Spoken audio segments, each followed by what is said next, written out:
Raymond's voice echoed through the hallway as I walked past the executive conference room. Innovation comes from youth, he was saying, full-chested and performative, like he was pitching a TED talk to a room full of yes men. I didn't stop walking. I'd heard it all before. Heard it at our wedding, actually, when he toasted my husband for choosing well and then thanked me for keeping the catering under budget. That was 3 years ago. 3 years of 14-hour days, weekend logins, and duct taping this family-owned circus of a company together with vendor relationships and pure caffeine. And it wasn't even my family. Not really. I was just the daughter-in-law, which in Raymond's kingdom meant unpaid intern with a better wardrobe. Want the truth? Nepotism didn't help me. It buried me. Raymond liked the optics of keeping me on the ground level so he could play noble king, doling out opportunities to outsiders while keeping his own house in check. He called it fairness. I called it humiliation with a 401k. I built the logistics pipeline, negotiated supplier exclusivity with firms that hadn't returned Raymond's calls in a decade, turned a department that used to run on Google Sheets and crossed fingers into a functional machine with 22% profit growth year over year. No one clapped. Hell, I think half of them still thought my name was Lisa. The only time I ever saw my name mentioned in an internal memo, it was under travel policy enforcement, because I'd canceled a VP's trip to Napa when he tried to expense a couple's massage. That same VP once asked me if I was the receptionist's assistant. I run 5 departments, Greg. But sure, I'll fetch your latte if it helps you sleep at night. Oh, and let's not forget the big pitch I landed last quarter. 48 pages of strategy, 7 months of setup calls, and a custom dashboard rollout. The client sent Raymond a gift basket addressed to me. He ate the chocolates and forwarded me a blurry photo of the card with a thumbs-up emoji. Still, I stayed, because part of me believed maybe, hard work would outshine bloodlines, that maybe being better would eventually matter more than being born into the right dinner conversations. Stupid, I know. And if you've ever been in a job where you know you're the backbone, but no one else seems to notice until you slip a disc, you'll understand why I started printing receipts. Not just literal invoices. Receipts, emails, contracts, renewal clauses, access logs. I started bookmarking everything with the paranoid grace of a woman who's seen too many boys named Chad get promoted for remembering to wear shoes to a Zoom call. That's how I ended up staring at one particular clause I'd authored last fiscal year, buried in a renewal packet for a key supplier. A few lines of legalese I'd negotiated directly, giving me, personally, exclusive liaison status for vendor management through Q4. I remember the lawyer blinking at me when I insisted it go in. Why? She asked. Isn't that unusual? I just smiled and said, sometimes you don't know you're being erased until they need your handwriting. Oh, and while you're here, before we get deeper into this mess, if stories like this hit a little too close to your cubicle, go ahead and tap that subscribe button and hit like. It's the cheapest therapy you'll ever get, and it actually does help the team keep telling these stories. All right, let's keep going. So there I was, 3 years in, 1 foot always ready to pivot, and still hoping Raymond might just once say nice job. What I got instead? An all-hands meeting with catered bagels and a smiling intern named Cole. But we'll get there. First, let me tell you about the golf lunch, because that's where the fuse was lit. Raymond had been extra chipper that week, kept whistling some Sinatra song off-key and strolling around the office like Santa Claus with a midlife crisis. My husband, bless his sweet, oblivious heart, mentioned over dinner that Dad had met up with his old golf buddy Mitch and Mitch's son, who just got a marketing degree and might be interning. Interning? I repeated. Yeah, just for a quarter maybe. Dad said he seems sharp, might have potential. Cool, I said. Cut my steak like it had personally offended me. A week later, Cole showed up. Teeth too white, handshake too firm, dress shoes like he borrowed them from a mannequin. Everyone fell over themselves welcoming him. Raymond gave him a tour personally. I'd been there 3 years and still didn't have a parking spot. Cole's desk was 2 down from mine. He had dual monitors and a window seat. I was still working off the laptop I'd paid for myself. On day 3, he asked me how to access the project drive. I'll ask IT to onboard you, I said with a smile. And just a heads up, you'll want to read through the supplier exclusivity clauses, especially the one on North Axis. It's trickier than it looks, he blinked. North Axis? I tapped my temple. Vendor management lives up here.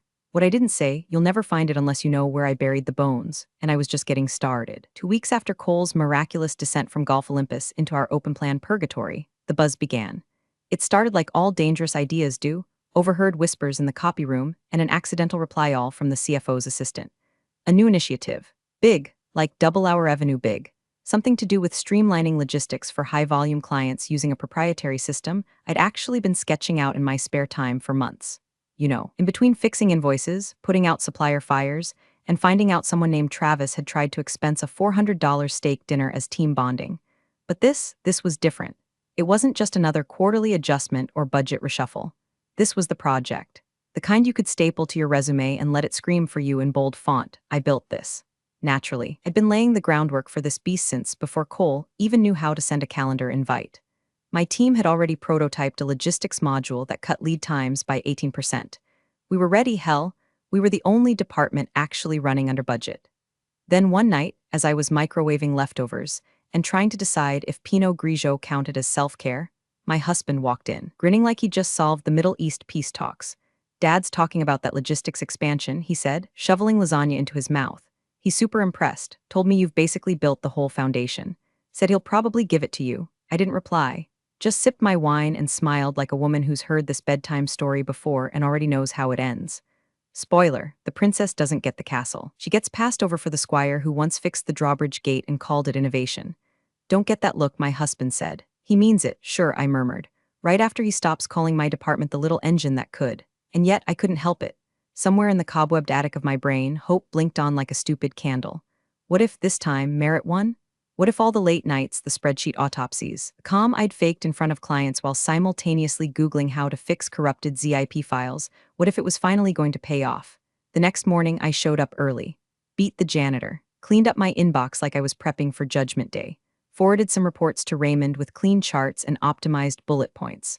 All killer, no filler. His reply? Thumbs up, I told myself that was good. Until I saw him later that day at the cafe across the street, sharing a salmon sandwich with Mitch from golf. And Mitch's son, Cole, grinning like he'd just been knighted with a bagel knife. They didn't see me. I watched from the sidewalk, iced coffee sweating in my hand, pretending I wasn't plotting 3 different exit strategies and a fourth where I just fake a seizure and escape through the ceiling tiles. Cole was nodding along while Raymond gestured with his hands like he was explaining some great visionary plan. My plan, no doubt. While Cole nodded like he wasn't still Googling what a vendor SLA was. Back at the office, Cole had a sticky note on his monitor that said, "Call North Axis Guy Askry, clause." I stared at it for a full 10 seconds before slipping into the bathroom to scream silently into a paper towel. Still, no one had said anything official, so I kept going, kept pushing the timeline forward, scheduled a few team meetings, drafted a new supplier engagement model and titled it Phase 1 Fast Track. I even saved a copy in a private folder labeled in case ITChem screwed. That night, Raymond sent out a company-wide email. Subject, exciting expansion ahead. The body was corporate word salad, synergies, client engagement optimization, strategic partnerships. But I read between the lines. There was a big project coming, and everyone knew I'd built the bones of it. My team started buzzing, slapping my back, saying things like, "This is your baby and can't wait to see you in charge of this one." I smiled, nodded, laughed along. But that candle, the one in the attic, it flickered, because I'd seen Raymond play this game before. And I'd seen enough interns with nice smiles and famous fathers get handed the keys to empires they didn't build. Still, I didn't blow the whistle yet. I needed to see if he'd really do it. Spoiler, he did. And with confetti, they brought in croissants. That's how I knew it was bad. Raymond only sprang for catering when he wanted to soften a blow or sweeten a betrayal. The last time there were pastries in the conference room, half the QA team got absorbed into marketing, and their manager found out via calendar invite. So when I walked in and saw the glossy trays of carbs and fruit skewers, I nearly turned around. But I didn't, because I had a front row seat to whatever performance was about to unfold, and something told me it was going to be a classic. We all filed in. Department heads, project leads, interns, yes, plural, because apparently fresh blood was the new KPI. I took my usual seat on the left side, halfway down the table. Not too close, not too far. Strategic invisibility honed over 3 years. Raymond came in last, always did, like a sitcom character entering after the laugh track. Except this time he had Cole with him. Cole, in a blazer that still had the brand tag stitched to the sleeve, carrying a laptop like it might bite him. I clocked the jitter in his left leg, the over-applied cologne, the way he mouthed the words as Raymond launched into his opening monologue. "Team," Raymond began. With that condescending sincerity he reserved for interns and me, as you all know, we're embarking on an exciting new phase of growth. I already hated it. He clicked a button. The first slide popped up, Project Elevate, a Strategic Future. It was in Comic Sans. I stared at it, blinked. Surely this was a joke. "We've been watching the trends, analyzing the metrics," he said, completely ignoring the 5-month analytics report I'd compiled that he'd signed off on. "We've realized we need to approach this initiative with fresh eyes." He paused for effect. "And that's why I'm thrilled to announce that Cole will be leading Project Elevate as our interim strategic innovation lead." Silence. You know that kind of silence that doesn't even feel like silence? It's a vacuum. A noise-sucking, logic-devouring void. A pit in the room where everyone's common sense goes to die. It was like someone had slapped the mute button on reality. Few people shifted uncomfortably. One guy coughed, but it sounded like what the F and then turned into a throat clear. Even the air vents seemed confused. Raymond beamed. Cole stood up awkwardly. Yeah, really honored. Can't wait to learn, I mean lead. I smiled and I clapped. Just 3 quiet, polite claps. Like a schoolteacher applauding a third grader for not eating glue. Everyone else followed, unsure whether to celebrate or check for hidden cameras. I didn't say a word. Raymond never even looked at me. My name wasn't mentioned. Not even a courtesy nod. Not a single acknowledgement that I had built every damn foundation this project stood on, that I had written the vendor frameworks, organized the client transition plans, and streamlined the entire backend. Nope. All that mattered now was Cole, intern with a LinkedIn profile that listed team player under skills and had a quote from The Wolf of Wall Street in his About section. After the meeting, I didn't storm out. I didn't cry in the bathroom. I just drifted, walked back to my desk, opened my inbox, flagged a few messages, then went to the supply closet to retrieve a new notebook, because if the game was changing, I needed a new playbook. Cole found me 2 hours later, nervous, sweaty, holding a printed copy of a supplier agreement I'd authored 6 months ago. Hey, Linda, he said, tapping the paper. Do you have the original doc for this? The North Axis exclusivity thing? I don't totally get the renewal language. I looked at him for a long beat, long enough for him to start twitching. Then I smiled like a woman staring into the void and finally seeing shapes. That's not my job anymore, I said. And I walked away, because it wasn't. Not for long. Raymond's office always smelled like old money and bad decisions. Mahogany desk. Leather chair that probably cost more than my first car. A framed golf photo of him shaking hands with some sweaty executive who once tried to pitch a multi-level coffee subscription. The man had taste, sure, if you consider divorce attorney chic a design style. I knocked once and stepped in without waiting. He was on the phone, pretending to sound busy, flipping through a file of printouts like they meant anything. I stood there, smiling, holding the envelope. He waved me in with one finger, still talking. Yeah, we'll circle back on the onboarding doc. Let's touch base next week. Cole will quarterback the vendor handoff. Yep, fresh perspective. Love it, quarterback, Jesus. He hung up and finally looked up at me, the mask slipping into his version of paternal warmth. Linda, big day, huh? Exciting times. I hope you're ready to support Cole as we ramp up. Support Cole. Like I was his unpaid emotional doula. Like I hadn't already built the thing Cole was about to crash into a wall. I smiled. I just wanted to thank you, I said, calm as a cucumber in a freezer. He blinked. Oh, for the opportunity, for the experience, for showing me exactly where I stand. And I laid the envelope gently on the desk in front of him. White. Clean, crisp, no drama. His face did a thing, eyes narrowed, lips parted like he couldn't quite process the fact that someone dared to reject him. He opened the flap and pulled out the single sheet of paper inside. One sentence. I, Linda Farrow, resign effective 2 weeks from today. His mouth opened, then closed, then opened again, like a fish discovering existential dread. You're joking, right? No, I said, same polite tone I used to explain to interns how Outlook folders worked. I'll wrap up cleanly, no hard feelings. He leaned back, looking suddenly smaller in that oversized throne of his. Is this because of the project? I tilted my head. You made your decision. I'm making mine. He blinked again. Come on, Linda. Let's be adults. You're taking this personally. You made it personal the second you decided I was more useful and visible. He had nothing. Just stared at the paper like it might start dancing and tell him how to fix it. I turned to leave. Paused at the door. Oh, I'll transfer access to the necessary files. Some may take time. Legal clearance and all. He squinted. Legal clearance? I smiled wider. Some of our contracts are delicate. You'll want to get legal involved, especially on the exclusivity renewals. I left before he could ask what I meant.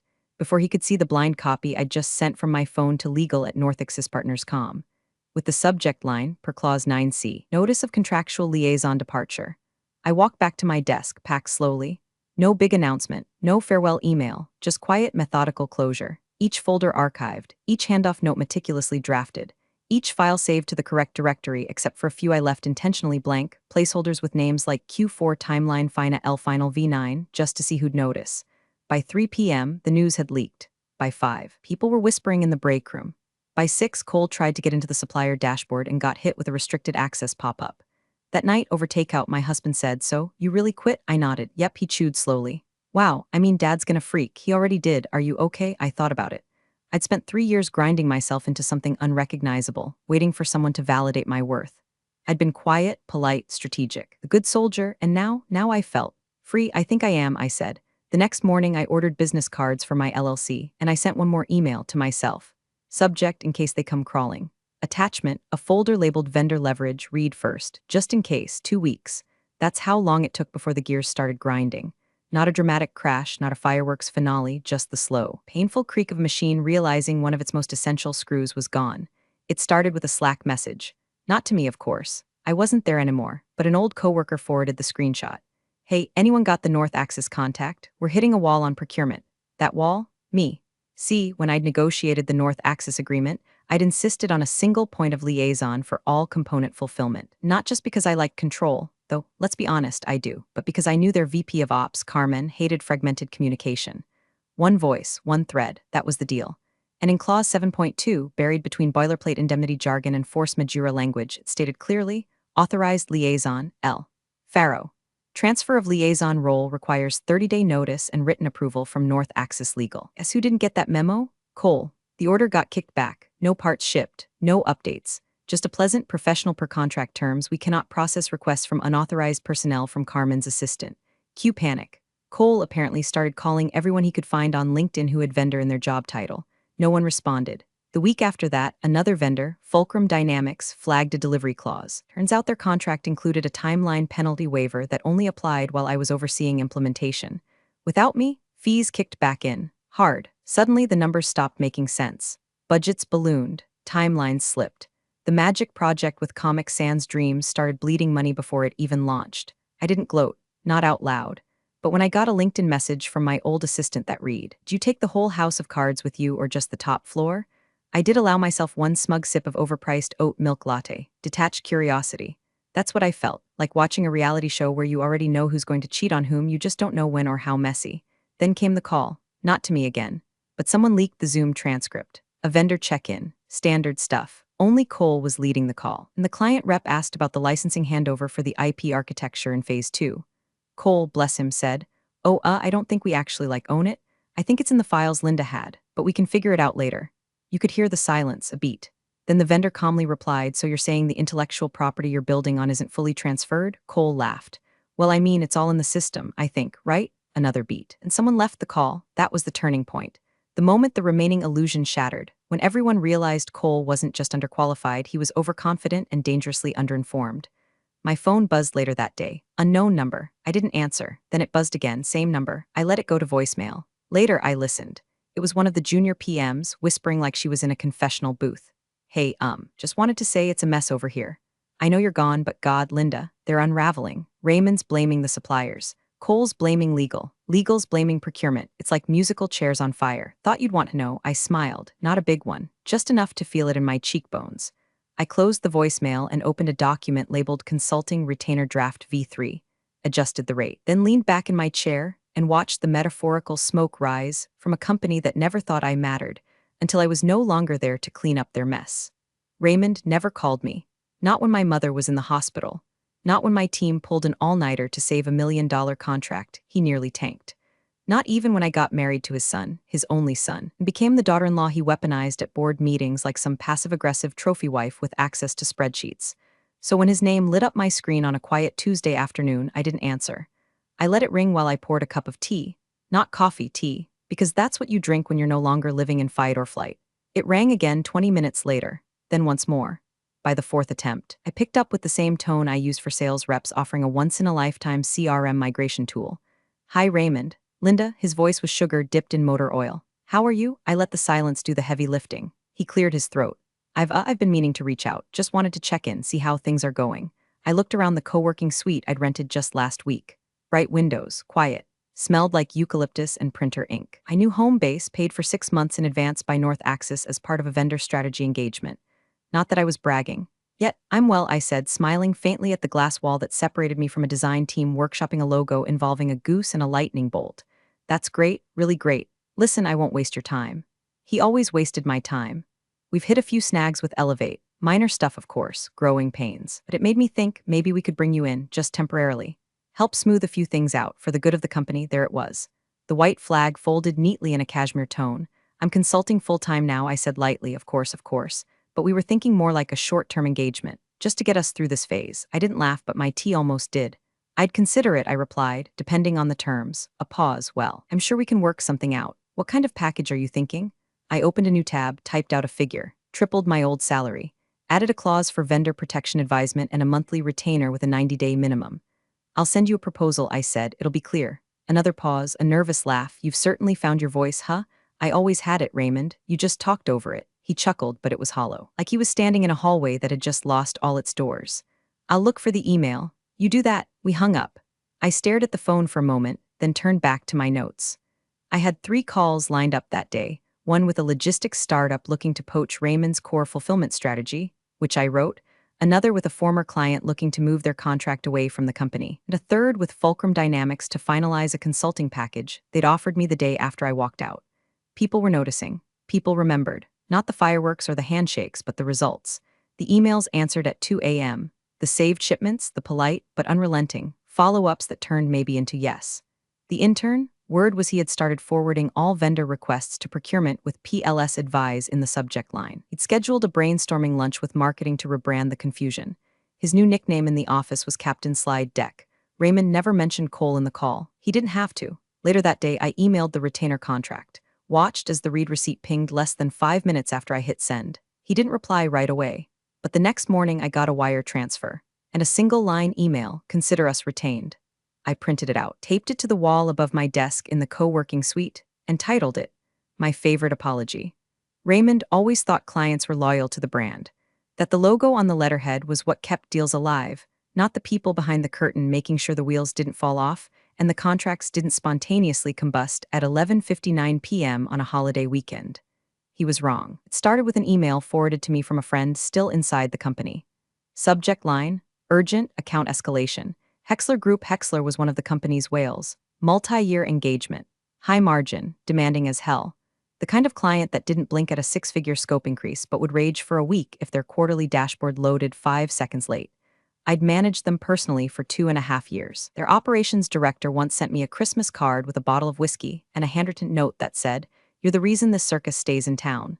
Apparently, Hexler had requested a meeting with Raymond and the board to discuss the viability of continued engagement. Translation, they were preparing to walk. The leaked meeting minutes came a few days later, courtesy of another friend, bless her paranoia and working from home screen recorder. Raymond started the call by trying to charm them. "We know there've been a few bumps, but we're confident the new team is more than capable." Then Hexler's lead strategist cut him off. "With all due respect, your new team couldn't find a project timeline if you nailed it to their foreheads." Raymond laughed, wrong move. They weren't joking. "We're terminating the current contract unless Linda Farrow is re-engaged. Effective immediately." Raymond stammered something about legal complications and transition planning. Hexler replied, "No need. We've already signed a direct contract with her firm. If your company wants to keep the relationship, you'll coordinate through her." The soundbite of the century. I played it 3 times on loop while eating leftover Thai food in my suite. Vindication doesn't always arrive with trumpets. Sometimes it shows up as a cold, clean memo from a billion-dollar client that simply says, "We'd prefer to work with her directly." Raymond tried to spin it. To the board, he called it strategic delegation. To the finance team, cost-splitting innovation. But everyone saw the numbers. Hexler accounted for nearly 18% of revenue last quarter. And now, that revenue flowed through my LLC. And they weren't the only ones sniffing around. 2 other mid-tier clients had reached out to me through back channels. Quiet lunches, casual hypotheticals. One even sent flowers to the co-working suite with a card that said, "In case you're still accepting miracles." I was. Every new inquiry felt like justice in deposit form. Raymond's mask started to crack. My inside source said the board had begun asking for weekly updates, real ones, not the fluffed PowerPoint fluff he liked to present with pastel gradients and stock photos of handshake silhouettes. The last board meeting ended with one of the more senior members allegedly saying, "You told us the intern could carry the torch. So far, all he's lit is our reputation." Cole had reportedly tried to deflect blame onto the legacy systems, which was adorable, since the system in question had my name on most of its logic trees. He'd scheduled a 2-day offsite to align vision, which I think involved whiteboards and a Spotify playlist titled Innovation Vibes. Meanwhile, I was too busy reviewing NDAs, navigating client migrations, and hiring an assistant. A real one this time, not the imaginary kind Raymond promised me every quarter before telling me budgets are tight, kiddo. What stung Raymond most, I suspect, wasn't the loss of control. It was the realization that his clients saw me before he ever did. His kingdom was built on the assumption that people stayed loyal to logos. I built mine on relationships, receipts, and the quiet knowledge that if you give everything to someone who refuses to see you, they'll eventually feel your absence like a hole in the floor. By the end of the week, my calendar was booked solid. By the end of the month, I'd made more than my last 3 quarters combined. By the time Raymond reached out again, this time via a carefully worded email CCing 2 board members, I already had a canned reply ready. As previously stated, all communications will go through my client portal. My team will be in touch regarding terms. I didn't even sign it best. Just Linda. The boardroom looked like someone had died. Maybe not a person, but definitely someone's illusion of competence. Emergency session. No quassos this time. Just tension so thick it curdled the air. Raymond sat at the head of the table, suit slightly askew, hair a shade too flat. The man had finally stopped trying to win the room with swagger. Across from him sat Legal, their lead counsel flipping slowly through a red folder marked Exit Agreements Pharaoh, L. The only sound was the faint buzz of a dying fluorescent light overhead and the occasional tap of a pen on a leather portfolio. The CFO was already 2 shades past panic, whispering furiously to someone from compliance. The VP of Ops was pale, and Cole, bless him, sat 3 seats down from Raymond, silent, small, and suddenly very interested in the wood grain of the table. "Let's begin," the board chair finally said. Legal cleared her throat and looked up, deadpan. "After review of the exit documentation executed by Mr. Raymond, we've identified several critical oversights." Raymond leaned forward. It was a standard offboarding. I saw nothing unusual. She slid a copy of my signed exit paperwork across the table. "Section D, Clause 4B, she said. "Per this language, Miss Farrow retained rights to the IP framework she authored unless formally reassigned under board approval." A long silence. Raymond blinked. "That's not possible. I never would have you signed it," Legal said calmly. "Initialed and time-stamped. We've confirmed metadata." It looked like he'd swallowed a stapler. She was just leaving. It was a courtesy form. He sputtered, sweat gathering at the crease of his neck. She didn't own anything. Legal didn't flinch. She built the vendor matrix architecture. She negotiated the exclusivity deals. She drafted the IP schema. And per this agreement, she retained all documentation and distribution rights not explicitly claimed by the company before departure, which you did not. The board chair leaned in. "So she owns the operating spine of Project Elevate?" Legal nodded once. "Yes. And since you never filed the IP transfer, she also holds rights to the internal tools being used to power your pilot clients." Cue implosion. The CFO dropped his pen. The Ops VP muttered, "Jesus Christ." One of the external advisors pulled out his phone and began typing furiously, probably messaging his assistant to start hunting for a parachute job. Raymond looked around the table like someone had moved the walls. This is insane. She was my daughter-in-law." The board chair's voice was cold enough to strip paint. "And that personal bias may be the exact reason we're here." Raymond opened his mouth again, but Legal cut in, sharper now. "You also failed to initiate revocation clauses on her data access." "Which means she still has access to our internal systems?" Someone barked from the far end of the table. Legal shook her head. "No, she revoked her own access and sent confirmation. She did your job for you." Silence again, and then, almost unnoticed, Cole stood up. Didn't speak, didn't make eye contact, just gathered his laptop, his half-used notepad, and quietly walked out the door. No one stopped him. Raymond watched him leave, jaw clenched, hands white-knuckled on the armrests. "What do you want us to do?" he asked the board chair, finally, voice a rasp. The chair didn't even look at him. He looked at Legal. "Do we have any options?" "Negotiate," Legal said, humbly, respectfully, and fast. Across town, I sat at my desk in the co-working suite, sipping cold brew and skimming an email thread from one of my newer clients, ironically, a startup obsessed with emotional intelligence in leadership. My assistant pinged me. "Emergency board MTG just wrapped. Insider says you dropped a bomb." I smiled faintly and opened a blank document. Titled it, "Retainer Adjustment Board Rate," because the next conversation wasn't going to be about feelings. It was going to be about value. The ballroom was filled with the clink of ice in whiskey glasses and the soft thrum of jazz that no one was really listening to. Investors in suits that cost more than my consulting retainer milled around small tables, exchanging forced laughter and desperate optimism. It was the kind of event where buzzwords got passed around like hors d'oeuvres: scalable, agile, synergy, meaningless sounds dressed in expensive cologne. Raymond stood just inside the entryway, scanning the room like he was still someone people wanted to talk to. He looked thinner, not physically, just deflated. The kind of man who'd once walked into rooms assuming gravity bent to him, now quietly realizing it had never worked that way at all. He spotted me before I spotted him. I was laughing. Genuinely. Shaking hands with a partner from Dovetail Technologies, a competitor his company once tried to poach from, back when they still had swagger and a full vendor pipeline. The partner gestured me toward the table, pulled out a chair with the kind of deference Raymond had always reserved for other men. I felt his eyes before I saw his face. He stood frozen, half a glass of scotch in one hand, that permanent twitch of disbelief etched between his eyebrows. Like he still couldn't quite process how the girl he never took seriously had quietly, methodically replaced him in rooms like this. Someone stepped up beside him. Board member, older guy, one of the few who hadn't tried to mansplain supply chains to me during Q2 earnings calls.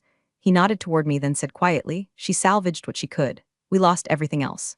Raymond didn't answer, just watched. He had the face of a man watching his house burn down while the neighbor throws a garden party with his wife. Across the room, a contract folder slid across a table. It bore the name of a logistics firm I'd just brought over, one of his former clients. The new CTO signed first, then the partner, then me, Linda Farrow, strategic advisor. Simple, clean, black ink on a white page. That signature, my name, was the last one needed to finalize a six-figure deal they'd tried and failed to close for a year. I didn't look over at Raymond. I didn't need to. There was no gloating. No final blow. Only the stillness of closure.